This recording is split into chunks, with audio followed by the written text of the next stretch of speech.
So we used our first rule, 2n squared, to help us know how many electrons could go into each of the energy levels or shells. And here's the second rule. I've written it a couple of different ways.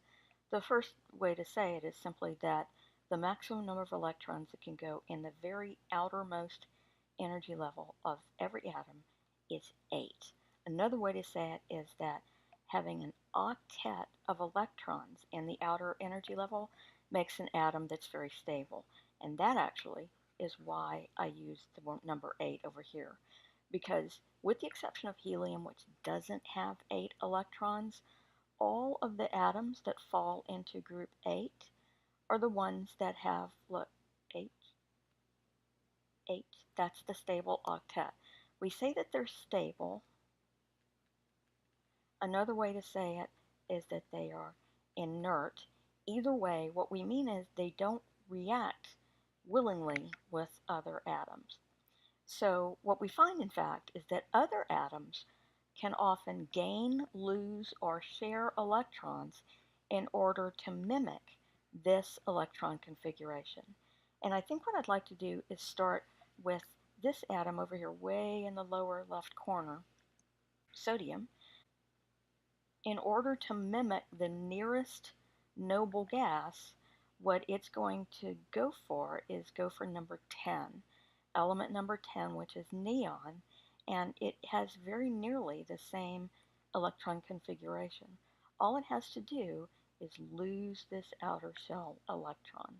The way we write that as a chemical equation is we'll write sodium, and I'm going to write atom down here, and I will say it as a chemical equation.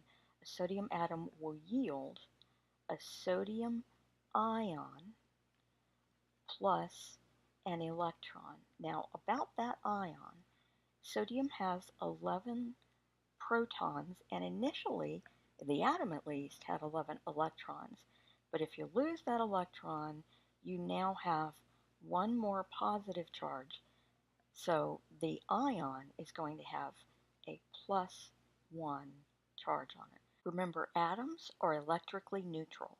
They have the same number of protons as they do electrons. Not so with ions. And I wrote this electron over here really as kind of a bookkeeping thing, because it's like algebra. What's on the left side of the equation has to equal what's on the right side of the equation. So even though the electron is no longer attached to the sodium, I'm putting it over here because I can't make or destroy matter. It's just a thing. Notice that all of the group 1 elements have 1 electron in their outer energy level. And guess what kind of ions they're going to form? Each one of them is going to lose that electron to look like the previous noble gas, of course with the odd exception of hydrogen. Remember, a hydrogen atom is 1 proton, and the most abundant of the hydrogen isotopes doesn't have a neutron. So it's a proton and an electron, and if you lose the electron, you have a proton. So we sometimes say that's a proton. It's not precise. It really is. It's a hydrogen atom, and in chemistry they'll call it something entirely different. We're just not going to go there. Guess what happens in group 2? Here's beryllium. It has 2 electrons in its outer shell, but it can have an electron configuration similar to helium if it loses 2 electrons. So I'll have the beryllium atom will yield a beryllium ion plus the 2 electrons that it's going to lose, and its charge will be what? +2. Does that make sense? What you could do is kind of like that. Draw a line across the periodic table, and those elements that are to the left of that line, those are the metal ions. And metal elements, and those elements, when their atoms become ions, they will lose electrons to form positive ions. And you may know positive ions by another name. They're sometimes called cations. We're not even going to talk about why. Here I have very nearly the same slide. I've left carbon over here by itself. What we're going to find is that rather than gain 4 electrons to make 8 or lose 4 electrons to bring us back to 2, what carbon is going to do is share electrons to get itself up to 8. So we're going to leave that aside for just a moment and look at some of the things, and these are things over here on this side of the periodic table that are going to gain electrons in order to reach 8. So here I've just redrawn and sort of formalized the process of oxygen, the atom, becoming oxygen, the ion. So this is the oxygen ion.